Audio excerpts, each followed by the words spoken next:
택하심을 입었느니라. 아멘. 오늘 말씀의 제목은 양다리를 싫어하시는 하나님입니다.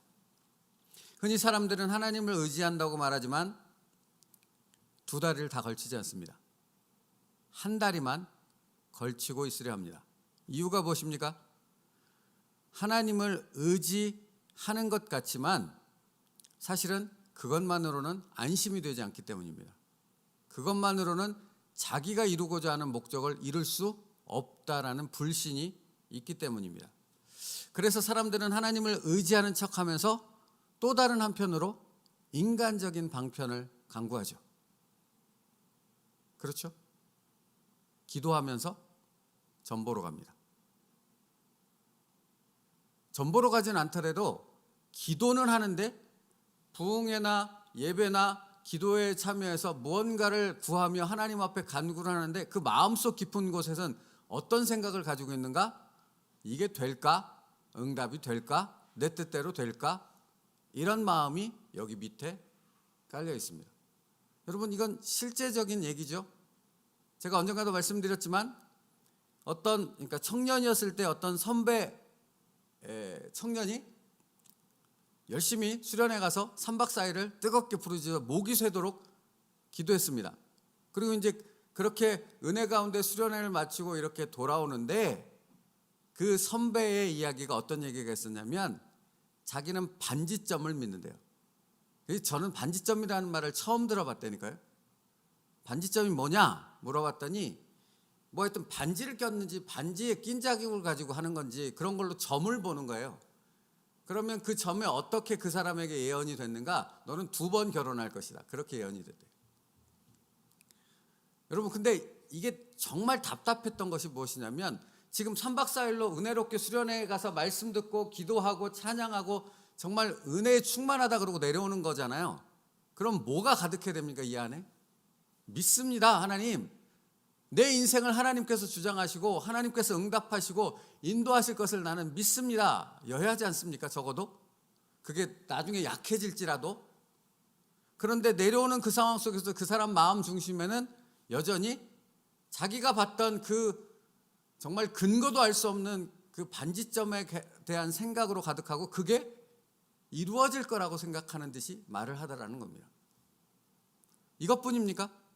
사업이라든가 여러분의 생계라든가 가정의 일이라든가 여러분 기도는 하지만 하나님을 의지한다고 말하지만 하나님께서 돌보시고 인도하신다고 말하지만 사실은 그렇지 않았을 때를 대비한 인간적인 방편에 대한 우리의 끊임없는 생각과 노력이 멈추지 않는다라는 것입니다. 그런 사람들은 절대로 눈에 보이지 않는 하나님을 온전히 그리고 더 신뢰하지 않는다는 것입니다. 오히려 눈에 보이는 손에 만져지는 자기의 이성과 경험 속에서 이렇게 측량이 되어지는 인간적인 방편을 하나님보다 하나님의 말씀보다 더 신뢰하고 의지한다는 것입니다. 이게 무엇입니까? 하나님이 싫어하시는 양다리라는 것입니다. 인간적인 시각에서 보면 사실 그것이 더 지혜롭고 안전해 보이니까요. 인간적인 시각, 세상적인 관점에서 보면요. 그래서 무엇인가 보험을 들어놓으려 하는 겁니다. 혹시라도 일어날 일에 대한 안전장치로 보험을 하나 걸어두는 거죠. 근데 여러분, 사실은 보험이라는 말 자체가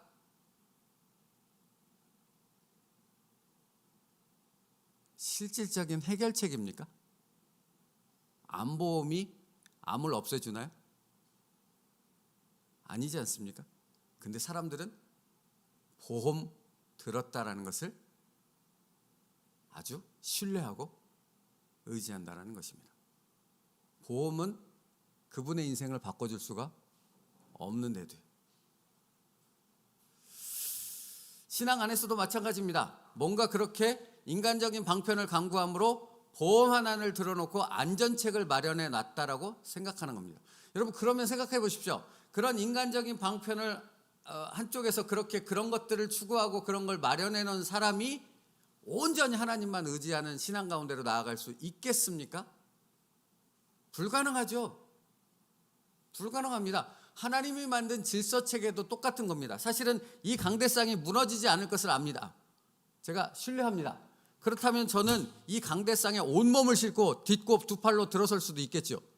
근데 믿지 못하면, 이게 무너질 거라고 생각한다면 제가 그렇게 할 수 있겠습니까? 그렇다간 다치는데요. 중상을 입을 수도 있는데요. 마치 그런 것과 같은 것입니다. 하나님을 온전히 신뢰한다면 양다리 다 온 중심이 다 하나님 앞에 딱 들어가 있어야 되는데 그렇지 않아요. 양다리는 무엇입니까? 양쪽으로 걸치는 것 아니겠습니까? 무게의 중심을 양쪽으로 나눠서 혹시 한쪽이 무너지면 한쪽을 붙잡을 수 있도록 하려는 것 아닙니까? 그런데 중요한 것은 하나님은 절대로 이 양다리를 허락하시지 않는다는 겁니다. 절대로 기뻐하시지 않습니다. 그래서 그대로 놔두고 가만 보고 계시지 않습니다. 그래서 성경 말씀에 그와 같은 말씀을 주시는 것이 참 많지요. 재물과 하나님을 겸하여 섬길 수 있다? 없다? 없느니라. 너희가 차든지 뜨겁든지 하라. 미지근한 것은 없다입니다. 여러분, 믿든지 안 믿든지이지 무신론자 맞나요? 중간 상태? 그건 없다고요, 하나님 앞에서. 근데 사람들은 나는 믿지도 않고 안 믿지도 않아, 나는 중간에 있어 라고 얘기한다는 것입니다. 근데 하나님 앞에서는 그런 건 없습니다. 사람이 만든 거죠. 사람이 자기를 합리화시키고 자기를 어느 부분에는 분명히 소속을 시키고 자기 위치를 확인해야 되기 때문에 그런 것을 만든 것뿐이지, 하나님은 전혀 무신론자라는 것은 있지 않다라는 것입니다. 믿든지 안 믿든지입니다. 그런데 사람들은 양다리를 걸치려 하는 것이죠. 보십시오. 요한계시록 3장 15절 16절에요. 내가 내 행위를 아노니 내가 차지도 아니하고 뜨겁지도 아니하도다. 내가 차든지 뜨겁든지 하기를 원하노라. 내가 이같이 미지근하여 뜨겁지도 아니하고 차지도 아니하니 내 입에서 너를 토하여 버리리라. 라오디게아 교회를 향한 주님의 책망의 말씀입니다. 그런데 이 말씀이 참 무섭습니다. 왜 무섭습니까? 내가 내 행위를 아노니 라고 시작한다는 것 그 자체도 무서울 뿐만 아니라 내가 차지도 아니고 뜨겁지도 아니하도다. 차든지 뜨겁든지 하나만 해. 안 그러면 내가 너를 뱉어버릴 거야. 내 생명책에서 지워버릴 거야. 이 말하고 똑같은 거 아닙니까? 여러분, 라오디게아에게 하시는 이 말씀의 시작이 내가 내 행위를 아노니 라로 시작하고 있다는 것입니다. 무엇입니까? 무엇을 말씀하고 있는 거예요? 네 생각이 어떤가? 네 마음이 어떤가? 네 삶이 생각과 마음과 연결되어져서 어떤 형태로 나타나고 있는지 나는 정확히 보고 있고 알고 있다는 겁니다. 너는 생각하지, 누가 알겠어? 누가 보겠어? 누가 내 마음의 깊숙한 생각을 알겠어? 이렇게 얘기하지만 하나님은 그렇지 않다는 것입니다. 하나님은 모든 것을 알고 모든 것을 보신다 하는 것이죠. 내가 내 행위를 아노니 라는 말씀 속에 담겨 있는 겁니다. 너 스스로 너를 알지 않니? 이 말이잖아요. 너 스스로 내 행위를 알지 않니? 너만 아는 게 아니라 나도 안다. 너보다 더 정확히 안다. 이 말씀인 거예요. 너의 삶이 어떻냐 하는 것을 하나님은 아신다는 것입니다. 여러분, 예를 들어볼까요? 그리스도인에게 가장 중요한 것, 그리스도인의 신앙 고백 중에 가장 핵심적인 부분이 무엇입니까? 예배는 생명이고 기도는 호흡이고 하나님의 말씀이 곧 하나님 내게 전부입니다 하는 고백이죠. 그게 우리의 신앙 고백이죠. 그러면 여러분, 정말 그렇습니까? 이게 오늘 우리가 던져야 될 질문이에요. 정말 그렇냐고요. 예배가 생명입니까? 나에게 있어서 예배가 생명입니까? 기도가 정말로 호흡인가요? 호흡은 뭡니까? 여기 지금 입하고 코 틀어막으면 어떻게 됩니까? 5분도 안 돼서 죽지 않습니까? 죽는 겁니다. 여기 막히면 물속에 빠져서 숨 못 쉬면 그냥 죽는 거지 않습니까? 채 5분도 안 걸리지 않습니까? 그죠? 그게 기도라고요. 근데 우리는 5분이 아니라 500분이든 5000분이든 기도 안 하고 살지 않습니까? 안 해도 별로 상관이 없지 않습니까? 라오디게아 교인들이 입으로는 예배가 생명이고 기도는 호흡이고 말씀이 곧 하나님 나의 전부이십니다 라고 입으로는 말했는데 그의 삶, 내가 내 행위를 아노니 그의 삶 속에서는 전혀 그렇지 않다라는 것입니다. 그것을 하나님은 아신다라고 말씀하시는 거예요. 여러분, 사실은 이게 은혜임을 아십니까? 로마서 1장에 보면 하나님이 범죄한 인간들을 그대로 내버려 두사라고 말씀하시고 있어요. 하나님이 저주하고 정말로 하나님이 심판하고 징벌했다는 것은 그거예요. 아무 말씀 안 하세요. 그렇게 살다가 지옥에 가든지 말든지 아무 얘기 안 하세요. 그냥 두신다라는 거예요. 근데 지금 말씀하신다는 건 무슨 의미예요? 말씀하신다는 건 우리에게 들려진다라는 건 무슨 의미예요? 하나님이 아직 기회를 주고 있다는 겁니다. 돌이킬 수 있는 하나님의 사랑을 베풀어 주고 계시다는 겁니다. 아직 기다리고 계시다라는 거예요. 우리를 정말로 예배가 생명이 되고 기도가 호흡이 되고 말씀이신 하나님이 우리의 삶의 전부가 되어질 수 있는 그런 축복의 사람이 될 수 있기를 하나님은 기다리신다라는 것을 밝히고 있는 것입니다. 그러므로 여러분, 우리가 무엇부터 해야 되겠습니까?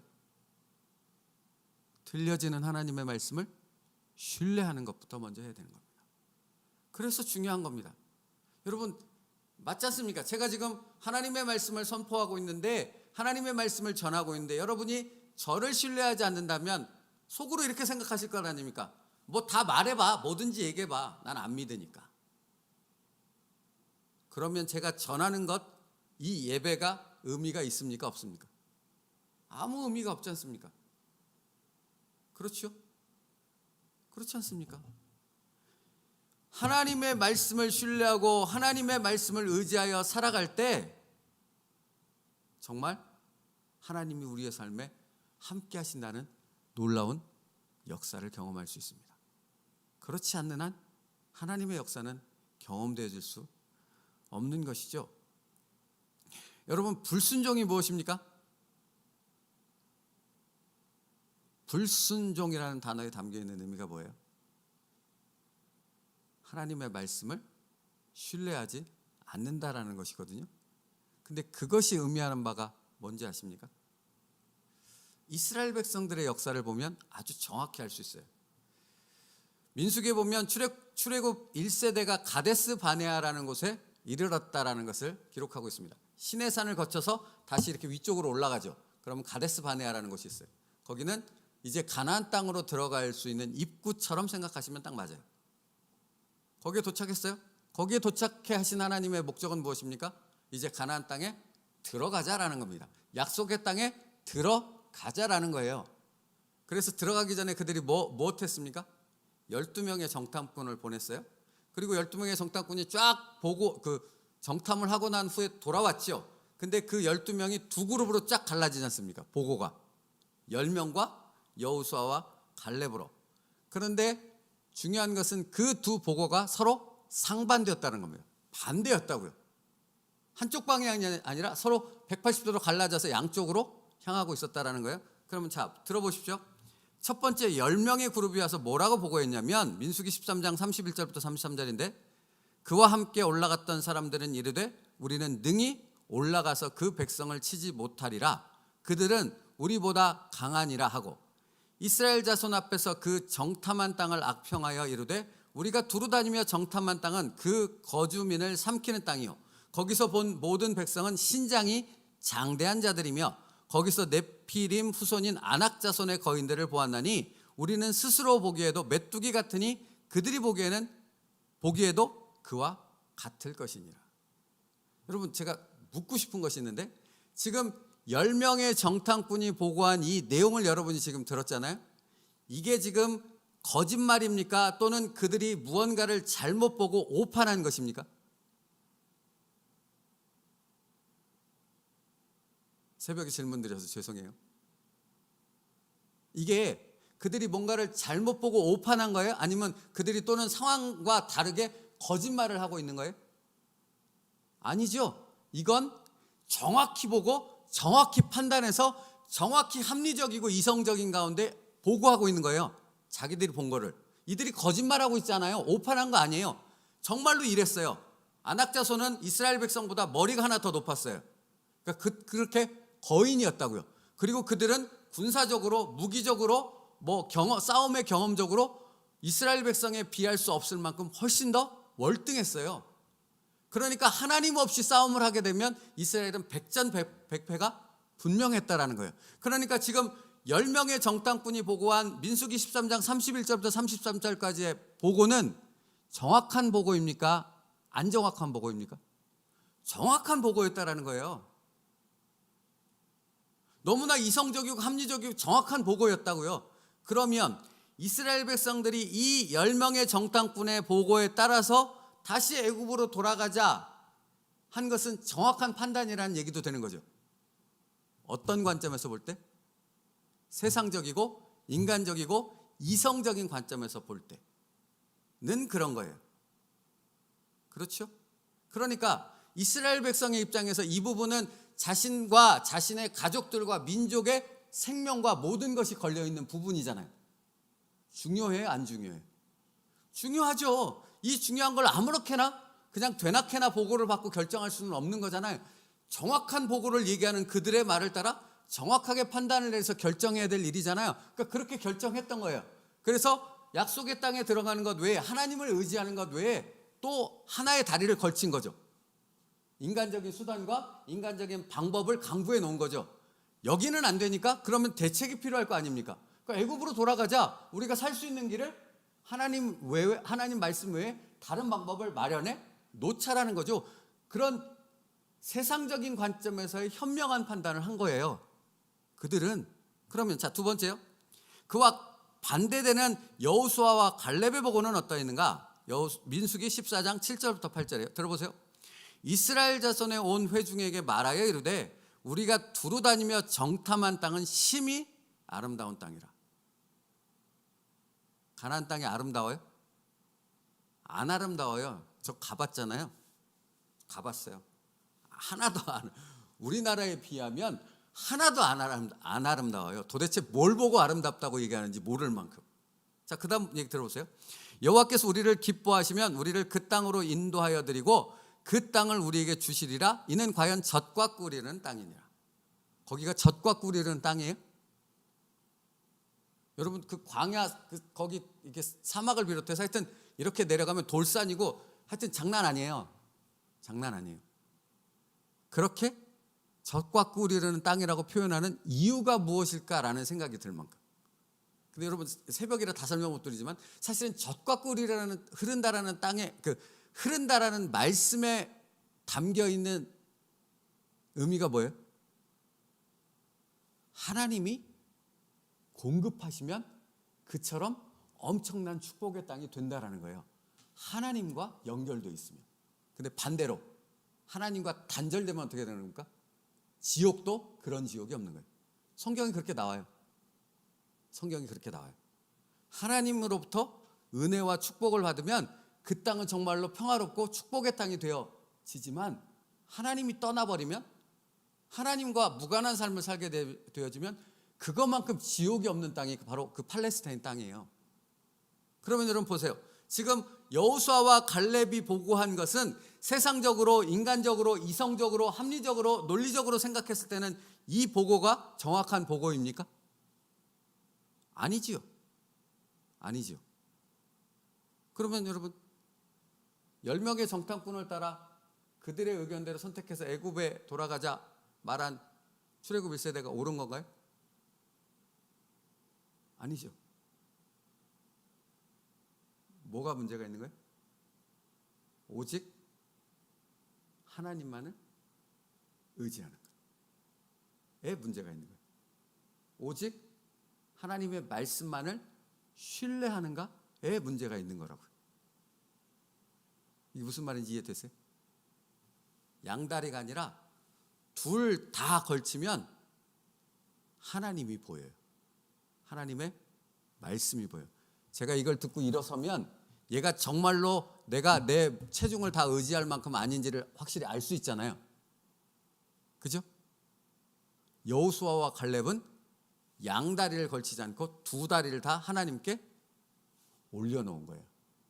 그러니까 보였던 거예요. 뭐가? 신실하신 하나님.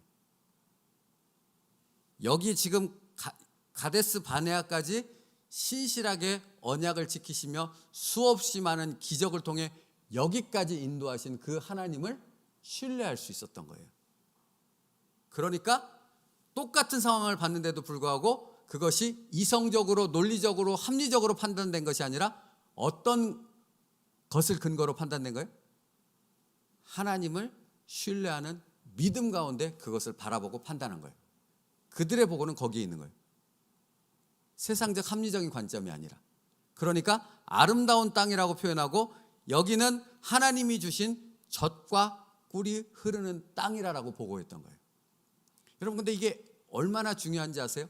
양다리를 걸치면 절대로 이런 시각으로 볼 수 없고 이런 삶을 살아갈 수 없고 이런 믿음 가운데 하나님 앞에 담대한 신앙의 사람이 될 수 없다고요. 하나님 앞에 전적으로 의지하는 사람만이 이런 삶을 살아갈 수 있다고요. 거기에 핵심이 있는 겁니다. 여러분, 그러니까 내가 내 행위를 아노니 내가 차지도 아니하고 뜨겁지도 아니하도다 내가 차든지 뜨겁든지 하기를 원하노라 하신 말씀은 양다리를 걸치지 말고 온전히 하나님만을 의지해 라는 부분을 말씀하는 거잖아요. 그리고 이런 말씀들을 살펴보면서 오늘 본문의 말씀을 가지고 제가 말씀을 전하는 이유가 바로 그거예요.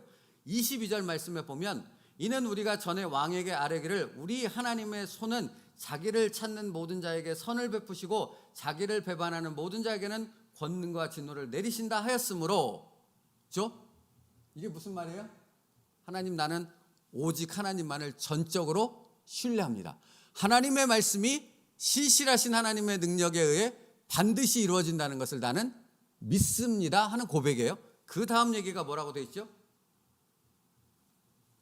자기를 배반하는 모든 자에게 권능과 진노를 내리신다 하였으므로 길에서 적군을 막고 우리를 도울 보병과 마병을 왕에게 구하기를 부끄러워하지 아니하였음이니라 하는 믿음의 순종으로 이어졌다라는 거예요. 지금 이 얘기는 에스라가 9,000명에 이르는 그 자신의 동족들을 데리고 예루살렘 땅으로 1,500km를 4개월에 걸쳐서 가는 여정 가운데 도적들이 있고 강도가 있고 대적들에 의해 죽을 수밖에 없는 그 위험한 상황이 분명히 있다는 것을 인지했다고요. 그런데 에스라가 자신이 왕에게 얻은 그 신뢰를 바탕으로 해서 왕에게 그들을 보호할 수 있는 군사를 요청할 수 있다는 거예요, 없다는 거예요? 있다는 거예요. 그런데 그가 그걸 일부러 요청하지 않았다고요. 아까 말했던 것, 하나님을 의지하면서 동시에 인간적인 방편을 마련하는 것이 양다리라고 그랬잖아요. 에스라도 그럴 수 있다고요. 하나님을 의지한다고 말은 하면서도 왕에게 구해서 자신들을 보호할 수 있는 군사적인 것을 동원할 수 있는 인간적인 또 하나의 수단, 양다리를 거칠 수 있었다고요. 근데 에스라는 그렇게 했다, 안 했다? 안 했다라는 거예요. 일부러. 할 수 있음에도 에스라는 안 했다고요. 왜? 나는 오직 하나님만을 신뢰하니까. 나는 오직 하나님의 말씀만을 믿으니까. 그것이 이루어질 줄 확신하니까. 여러분, 그래서 그 다음에 23절이 뭐예요? 그러므로 우리가 이를 위하여 금식하며 우리 하나님께 간구하였더니. 뭐예요? 금식하며 기도하는 것이 무엇을 의미하는 거예요? 나는 하나님만 신뢰합니다 라는 고백인 거예요. 여러분, 그래서 기도가 중요한 거예요. 그래서 금식이 중요한 거예요. 그랬더니 그 다음에 뭐라고 기록합니까? 그의 응답을 얻었노라. 나는 그렇게 하나님만을 신뢰했더니 하나님이, 그 신실하신 하나님이 나의 삶 가운데 그 신실하심을 나타내 보여주시더라. 그게 앞에서 뭐라고요? 하나님의 선한 도우심을 입어라고요. 에스라는 한 번만 그랬다고 얘기하는 겁니까 지금? 아니요, 그렇지 않아요. 처음부터 끝까지 그랬다라고 얘기하는 거예요. 그게 누굽니까? 우리가 믿는 하나님입니다. 그 하나님을 어떻게 경험할 수 있습니까? 오직 하나님만을 의지할 때, 오직 하나님의 말씀을 믿을 때. 그 믿음을 가지고 있었던 사람이 누구라고요? 여호수아와 갈렙이었다고요. 그러니 그들은 약속의 땅에 들어갈 수밖에 없는 거죠. 말씀 마치겠습니다. 내일 또 이어서 말씀드릴까요? 여러분 보세요. 오늘 우리가 살아가는데 세상은 끊임없이 우리에게 뭘 자꾸 강요하죠? 상황과 사람들의 말과, 제가 오늘 전하려다 말았는데, 사실 여러분, 우리는 하나님의 말씀을 의지하는 것과 사람의 말을 듣고 그 사람의 말을 의지하는 것과 어느 쪽에 더 무게가 가요? 정상적일 때는 당연히 하나님 말씀 쪽으로 가죠. 근데 뭔가 상황이 힘들어지고 뭔가 내가 계획했던 대로 흘러가지 않고 하나님이 계신지 안 계신지 막 이렇게 헷갈리는 그런 어려운 상황과 문제에 부딪히게 되어졌을 때는 자꾸 마음이 일로 가죠. 근데 여러분, 이 질문 자체가 틀렸다는 거 아세요? 무게 중심이 어디로 가냐라는 질문 자체가 틀렸어요. 그건 미지근한 거거든요. 찬 것도 아니고 뜨거운 것도 아니고. 그러니까 사단마귀는 되게 교묘한 거예요. 애매모호하게 우리로 하여금, 야, 하나님을 내가 버리라는 게 아니야, 하나님을 의지하지 말라는 게 아니야, 하나님 말씀 듣지 말라는 게 아니야, 그냥 살짝 무게중심만 이쪽으로 분산하면 돼, 이렇게 유혹한다는 거예요. 근데 우리는 속죠. 끊임없이 마음으로 그렇게 생각하는 거예요. 나 하나님 버리지 않았어요. 여러분, 이스라엘 백성들이 하나님께 이런 책망을 들어요. 너희가 나를 버렸도다, 너희가 나를 버렸도다, 너희가 나를 버렸도다. 왕의 자리에서 쫓아냈도다. 근데 여기에 이 하나님의 책망에 대답하는 이스라엘 백성들의 대답이 뭔지 아세요? 하나님, 나는 하나님을 버린 적이 한 번도 없어요, 그런다라는 거예요. 안 버리고 뭐 했죠? 하나님과 바알과 아세라를 동시에 섬겼죠. 이게 다른 거예요. 우리도 하나님 버린 적 없습니다. 여러분, 하나님 버린 적 없지 않습니까? 근데 뭐가 문제죠? 하나님의 말과 사람의 말에 동시에 무게를 주고 양다리를 걸쳤다는 거. 근데 그건 하나님을 버린 것과 똑같다 하시는 거예요. 그래서 하나님 뭐라고 표현하는지 아세요? 내일 또 한번 볼게요. 하나님은 이렇게 표현하시는 거예요. 나는 질투하는 하나님이라. 그게 그 말이에요, 여러분. 하나님이 정말 사람처럼 질투한다는 의미겠어요? 아니잖아요. 그렇죠? 하나님 그런 분 아니자는 거 우리가 알잖아요. 근데 하나님 분명히 나는 질투하는 하나님이라, 이 말씀을 얼마나 많이 반복하는지 봤어요? 뭘 얘기하시는 거예요? 나는 양다리 걸치는 것만큼 싫은 게 없어. 난 그걸 볼 수도 없고 견딜 수도 없어. 마쳐야 되겠네요. 사랑하는 성도 여러분, 오늘 우리의 싸움은 이겁니다. 세상은 끊임없이 양다리를 걸치랍니다. 하나님의 말도 중요하고 사람의 말도 중요해, 이렇게 얘기한다는 겁니다. 그때 우리는 단호해야 되는 거죠. 단호해야 되는 거예요. 그렇지 않으면 우리가 가진 믿음에 아무런 의미가 없는 겁니다. 오직 하나님만을 신뢰할 수 있는 저와 여러분들 될 수 있기를 주님의 이름으로 축복합니다. 그런 하루를 만드세요. 그러면 하나님이 응답하였더라 하는 고백으로 나아갈 수 있게 되는 것입니다. 기도하겠습니다. 살아계신 하나님, 감사합니다. 우리는 이 세상 가운데 살아가며 너무나 쉽게 세상과 타협합니다. 그래서 정말 많은 시간들을 하나님도 섬기고 세상도 섬깁니다.